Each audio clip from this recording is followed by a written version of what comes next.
She got dragged into performing on the piano as a prank.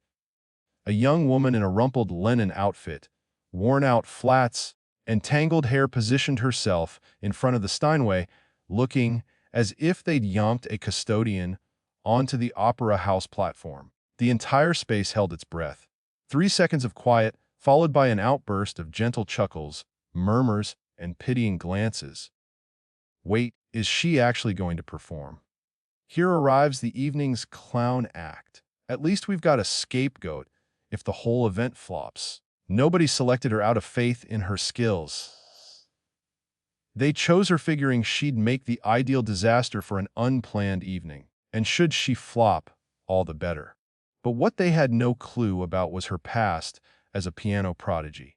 The Aura School of Arts auditorium shimmered beneath sparkling crystal chandeliers, with deep red drapes bordering a platform where a gleaming Steinway grand piano rose like a landmark. The atmosphere hung heavy with the aroma of lilies and pricey perfume, while the crowd, dressed in designer dresses and custom suits, their arms weighed down by diamonds and gold, hummed with the arrogance of the elite.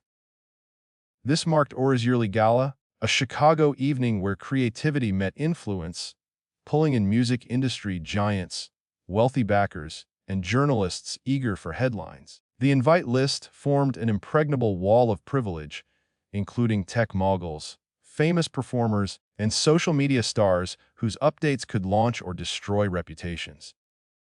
Outdoors, guards in dark suits held back the paparazzi swarm, and Fedora was already blowing up worldwide before a single glass touched lips. This went beyond a mere gathering. It served as a war zone for prestige. Lena Hart sneaked in via a side entrance, her faded gray linen dress, wrinkled from a full day's labor, snagging lightly on the edge. At 36 years old, she radiated beauty in her understated way. Her warm hazel gaze, dark locks pulled into a messy bun with loose wisps, and a serene poise that soothed the frenzy nearby. Her battered flats rustled softly across the marble tiles, and her crossbody pouch contained cleaning cloths, a notepad, and a faded picture of her mom. She'd once been a child virtuoso, her hands ruling concert venues by age 15, earning a complete scholarship to the Vidian Academy. Yet her mother's crash, a drunk driver leaving her immobile, flipped her life upside down. Lena abandoned her ambitions to tend to her, grabbing this custodian role at Aura to handle hospital costs. Her fortune, a multi-million-dollar fund from her deceased dad's software inventions, remained sealed away in accounts she never mentioned. She craved survival, not Aura's approval. Behind the scenes, anxiety pulsed like a heartbeat. The gala's star performer, acclaimed pianist Marcus Reed, landed in the hospital from a vehicle wreck, demolishing the main event, Liszt's Hungarian Rhapsody. Note 2. A work so intense it could shatter even top talents. The director, Evelyn Pierce, a keen-eyed woman in a black velvet dress, her blonde locks piled into an elegant updo, snapped commands at her aide Lucas, a nervous guy gripping a tablet. "We absolutely cannot scrap it," she whispered sharply, her tone slicing the air. "The donors have arrived. The media is here. Locate a replacement." The team hustled, their chatter a desperate buzz. "Nobody can tackle Liszt with no prep time," Lucas grumbled, his necktie crooked. "We're doomed." Lena, calmly polishing a handrail, caught wind of the frenzy. Her hands halted, the rag still clutched, as Liszt's chords replayed in her head. She'd conquered the Rhapsody at 17, its wild cascades and subtle flourishes, a dialect she hadn't forgotten. A young pupil, Sophie Clark, a violinist with gentle eyes and a plain navy frock, spotted Lena's pause. Sophie, among the rare few at Aura who greeted Lena kindly, moved closer. "Miss Lena," she called, her words cutting through the uproar. "She can do it." The space burst into guffaws. Evelyn whirled around, her stare sharpening on Lena. "Her," she snorted, volume carrying to the whole crew. "The mop girl, really?" Lucas grinned, poking his tablet. "Let her try. It'll crack everyone up." Professor Diane Monroe, her silk scarf billowing, added her bit. "At least we'll have a fall guy when it all implodes." The team's taunts swelled, biting and harsh, as they pointed at the platform. "Go ahead, custodian." Diane mocked, her words laced with sarcasm. "Display your gifts."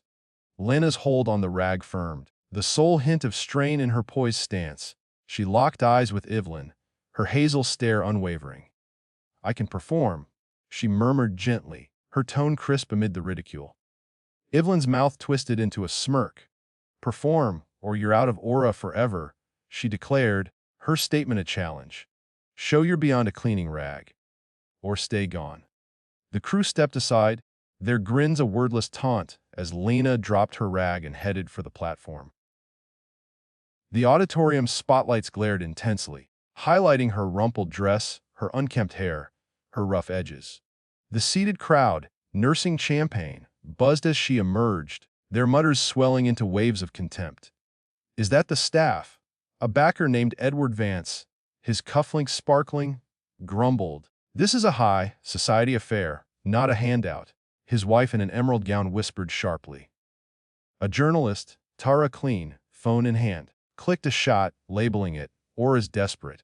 Custodian on stage." The group's chuckles built, quiet yet cutting.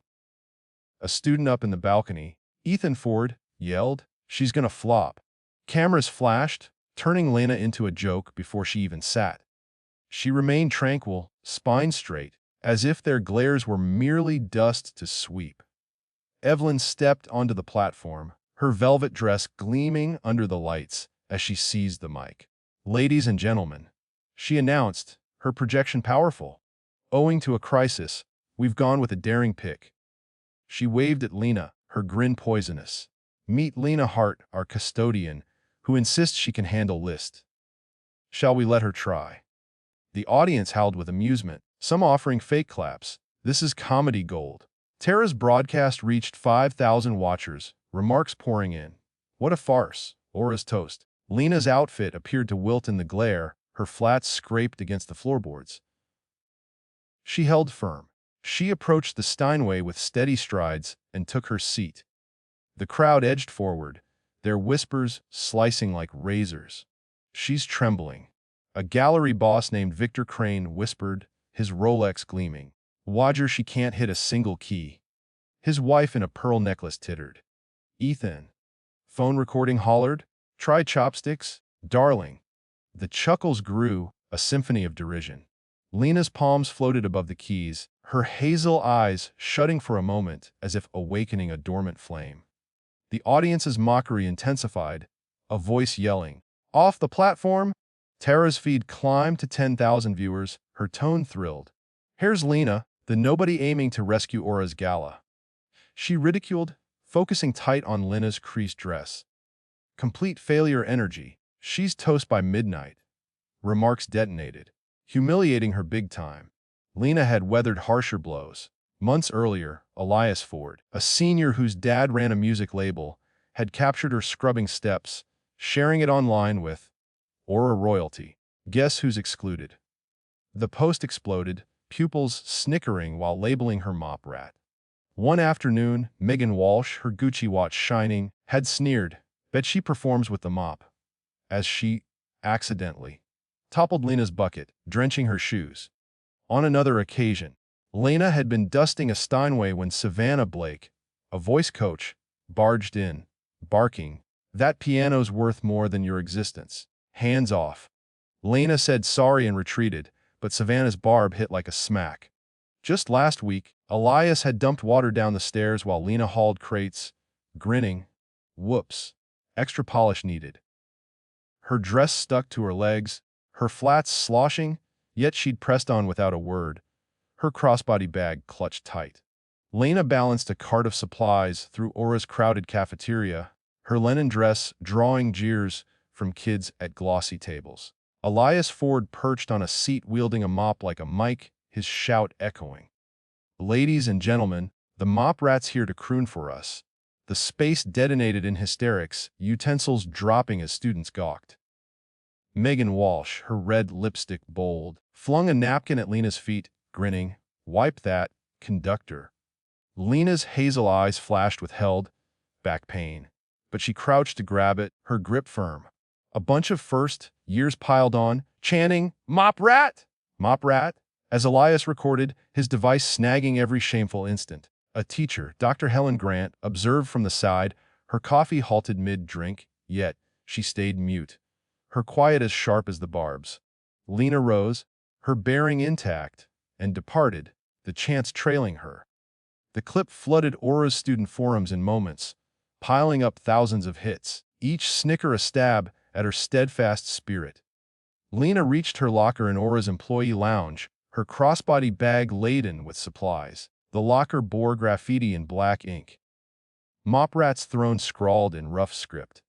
A sloppy sketch of a dripping mop. Her backup dress inside was drenched, stinking of bleach. Her notepad ripped apart. A message stuck to the mirror said, "Stick to your place, custodian." Giggles rang from the corridor. Elias and Megan, voices clear as day, slapped hands while strolling off. Lena's fingers shook as she traced the destroyed sheets. Her mom's photo, amazingly spared, gazed out from the wreckage. A colleague, Jane, peeked but averted her eyes, dodging trouble. Lena's chin set, her hazel eyes blazing with silent rebellion as she rescued what remained. She skipped reporting it. Aura's team would dismiss it as harmless fun, not destruction. Instead, she swapped into her wet dress and got back to tasks, bleach odor sticking to her, every stride a quiet promise to persist. Once, in a hushed rehearsal space, Lena watched a donor's daughter, timid Lily, fumbling Beethoven. "Relax your wrists," Lena advised quietly, showing with her own hands. The girl's execution sharpened right away, her grin lighting up. But Professor Monroe stormed inside, enraged. "What are you doing with my pupil? Who do you imagine you are?" Lena's pulse raced as she backed off. "I was just—" Monroe interrupted. "Keep out of rehearsal areas, or you're finished." Lena held her tongue, but the scene seared in, sparking a hushed pledge. Someday, they'd truly listen. In a rehearsal pause, Lena swept the auditorium rows when Megan and student pals trapped her. "Hey, Mop Rat, show off your moves." Megan jeered, thrusting a toy keyboard from storage into Lena's hold. The pack roared as Elias rigged a phone stand to broadcast to his fans. "Perform a tune, custodian," he mocked, flipping a coin at her shoes. "Earn your pay." The mini keys clanged off key as Lena's fingers grazed them, her expression serene, eyes keen with bottled hurt. Savannah Blake, strolling past, piled on tone frosty. "Don't squander our minutes. She's no talent." Students hollered, "Perform, perform," as the stream's reactions stacked. "What a flop! Boot her!" Lena placed the toy aside carefully, declining to play along, but the group's mockery chased her back to sweeping. Their viciousness she bore without a sound. The clip raced through Aura's online feeds, marking her a joke. Now, atop this platform, those episodes ignited her drive. Lena's fingers met the keys. Hungarian Rhapsody No. 2 burst from the Steinway, not mere sound, but payback. The starting chords thundered across the auditorium, bold and relentless, every tone a dagger slashing the amusement. Lena's hands flew with flawless accuracy, threading the composition's wild dashes, her digits leaping over keys like a tempest unleashed. The tune swelled, tender one instant, brutal the next. A flood of agony and mastery that hushed the crowd instantly. Her rumpled dress vanished from notice, her battered flats meaningless. Nothing existed but the sound, her sound thundering the venue like a ridiculed woman finally voicing herself. The audience went still. Jaws slack, devices dropping. Evelyn's velvet dress lost its shine, her mic limp in her grasp. Tara's stream surged to 20,000 watchers, her narration halting. Her phone quivered as she gaped. Victor Crane's Rolex quit sparkling. His wife's pearls looked flat. Ethan's chuckles vanished. His phone locked mid-capture. Back row journalists, pens ready for sarcasm, dropped them, pages empty.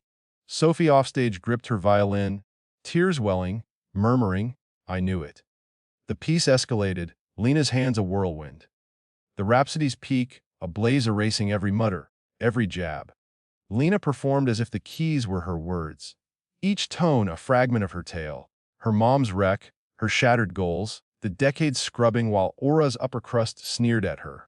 The auditorium belonged to her, the crowd no longer jeering, but captivated, breath suspended as she claimed the platform. The closing chords boomed, a victorious blast, and Lena's hands paused. A thick, total quiet seized the space before the crowd unleashed cheers, a surge of admiration. Standing ovations rolled through, backers standing, journalists rushing to revise notes. Tara's stream hit 50,000 watchers, remarks yelling, "She's brilliant." Aura's rescued. Lena rose, her hazel eyes serene, dress still creased, offering a slight bow, her poise untouched. Offstage, Evelyn's complexion drained, her dress no armor. "How? How did you?" she stuttered, but Lena stayed silent. She glided by, her flats soundless as Lucas hugged his tablet, whispering, "She's legit." The audience's roars trailed her, a noise she didn't require but had won. Sophie dashed over, embracing her hard. "You were incredible, Miss Lena," she choked out. Lena grinned, gentle yet bold. "Thanks, Sophie," she replied, "for your faith." But the evening pressed on. As cheers lingered, the auditorium doors flew wide with a bang. A man marched in, his arrival like a storm, towering, wide-built, with sharp blue eyes and silver-flecked hair. His charcoal suit fit flawlessly, but his vibe, steady, unbreakable, stifled the murmurs. This was Daniel Vaughan, the tycoon behind Vonti, the 12 billion realm of AI and clean power. He shunned the spotlight. His name echoed in executive suites, his image scarce. The crowd inhaled sharply, journalists straining ahead. "That's Daniel Vaughan." A backer breathed. "He never appears." Daniel headed right to Lena, waiting by the platform, crossbody bag hugged close. His gaze warmed on reaching her, his palm grazing her shoulder. "You all right, Lena?" he inquired softly, just for her ears. She dipped her head, her grin affectionate. "Always, Dan." He faced the crowd, palm on her back, and spoke firmly, each phrase cutting. "This is Lena Hart," he stated, tone unshakable. "My wife and the core of all I've created." A mass gasp tore through the auditorium. Evelyn's mouth fell, her dress abruptly tacky. Diane gripped her scarf, face ashen. The shock hit hard, phones blazing as Tara's stream rocketed to 100,000 watchers. Remarks shrieking, "She's his spouse." "They're ruined." Lena stood by Daniel, her quiet speaking volumes beyond words. She required no defense. Her dignity handled it.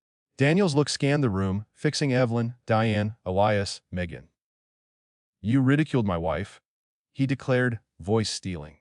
"You dubbed her mop rat, shamed her for kicks, but Lena outvalues every one of you together." He signaled a woman in a crisp gray suit. Clara, his top aide, tablet aglow with figures. Clara, yank Vonnie's support from Aura. All grants, all gifts, terminated immediately. Clara's digits raced, expression locked in concentration as the crowd gasped. Evelyn faltered. "Mr. Vaughn, please." "We had no idea." Daniel silenced her, eyes like iron. "You didn't require the knowledge. You should have treated her humanly." The overhead screen blinked, displaying Vonnie's $60 million yearly grants to Aura vanishing live. Backers gripped their champagne glasses, fortunes linked to Aura's fate. Elias's features blanched, his music hopes collapsing. Megan's phone tumbled, her feed dying. Diane slumped into a seat, career wrecked. Journalists erupted. Headlines brewing, tycoon yanks Aura funds over custodians win. Lena observed, crossbody bag still cradled. Her quiet proof of her power. But the crowd's meanness hadn't escaped notice. Days prior, Elias had pinned Lena in a passage, phone filming as he teased, grinned for the mop rat reel. The video, shared to his 50,000 fans, piled likes as kids remarked, "She's worthless. Bar her." Now that footage resurfaced, blasted by an unknown source, an online fury flipped to him. His label cut him loose. His dad's name offered no cover. Megan's mop quip, caught on a student's device, went massive. Her sponsorships vanished as Mopgate soared. Savannah's Steinway tirade, taped by a bystander worker, got her canned. Her standing shredded. Diane's snap at Lily's session, caught by a backer, triggered her leave. Her silk scarf useless against public wrath. Tara's broadcast, designed to crush Lena, blew up in her face. Her remarks section rebelled. Brands bailed as "Fi cancel Tara" trended.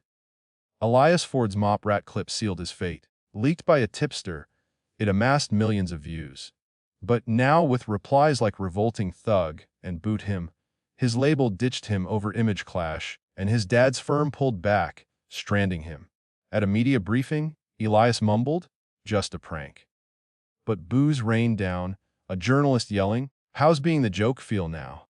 His profiles got banned, fans crashing from 50,000 to hundreds. Aura booted him, music path destroyed. As Lena's Heart Music Academy launched, a fresh clip contrasted her coaching children against Elias's flop apology video, stuck at 12 likes. The globe rooted as Lena's fame climbed, while Elias slipped into nothing, despite his downfall. Her journalism path cratered, her name tied to meanness. The gala's backers, stung by their inaction, vowed millions to arts initiatives in Lena's honor, but she steered the cash to a bold idea. Lena launched the Heart Music Academy, a no-cost center for low-income youth where skill trumped fancy tags. Aura's leaders, frantic to repair their image, released a formal regret, but too late. Backers yanked $100 million in commitments, school status tanking. Evelyn Pierce got axed, her name toxic in arts circles, her velvet dress a symbol of her hubris. At the Heart Music Academy's debut, Lena stood in a basic dress, snipping the ribbon amid flashing bulbs. Children from Chicago's toughest areas streamed in, eyes huge at the gratis pianos and Lena's kind grin. A breakout clip captured her guiding a boy with unsteady hands, voice tender. "Your music already." The footage struck 30 million views, remarks like Lena's transforming lives. Aura's gala turned trivial while Lena's academy rose as a worldwide emblem of art for everyone. The world hailed her, not only for skill, but for her spirit. She instructed there personally, her hands shaping young ones on keys, hazel eyes glowing with intent. Her mother, in a top-tier care home bankrolled by Lena's fund, viewed her girls' shows on a tablet, tears streaming. Lena's riches, once secret, now forged tomorrows. But she stayed true. Still simple outfits, still modest, still resilient. The gala's fallout ignited a worldwide blaze. Lena's show racked 20 million views in days. Ensembles and companies pleading for her. Carnegie Hall, Paris Philharmonic, Tokyo Residency. As Lena's clip spread, the web detonated. Her Rhapsody reaching 25 million views in 48 hours. Music icons paid heed. Lang Lang posted, "Lena Hart is unstoppable." While Yoma dubbed her a buried treasure. Carnegie Hall pitched a solo show. Berlin Philharmonic pleaded for a cameo, and Sony Music mailed a 7-figure deal. Offstage, as Lena stowed her crossbody bag, a young admirer in a plain dress dodged guards to pass her a sketch of a piano with, "Thank you, Miss Lena," in crayon. Lena knelt, hazel eyes affectionate, and hugged her, murmuring, "Keep at it." The scene got filmed, exploding online as Faye Hack's Steinway Queen trended. Journalists mobbed, but Lena exited with Daniel, her subtle smile a wind's glow. The world viewed her not as staff, but a master reclaiming her spotlight. Her linen dress turned legendary, her tail topping charts as Steinway Queen. Aura's standing collapsed, leaders scrambling for cover. But the globe had shifted, enthralled by the woman who spun scorn into song. Daniel and Lena departed the gala linked by hands, her flats tapping marble, his suit a dark outline beside. The crowd split, past contempt now wonder. Evelyn folded into a chair, dress bunched, whispering, "We're over." Elias's phone clattered, his prospects erased. The SUVs idled outside, motors humming. Lena and Daniel entered the front car, doors clicking shut softly. The fleet drove off, abandoning Aura to turmoil. Lena ignored the chaos. She was home by the lake, dress traded for a sweater, coaching a young learner on a basic upright piano. Daniel laid the table, their chuckles light. Connections solid. She'd entered facing verdict and emerged tougher, not from battle, but from playing. The world would recall that night, not for drama or riches, but for the woman who confronted a crowd and let genius ring. Lena Hart required no cheers. she was the tune. If this story touched you, remember to like, share, comment, and subscribe for more.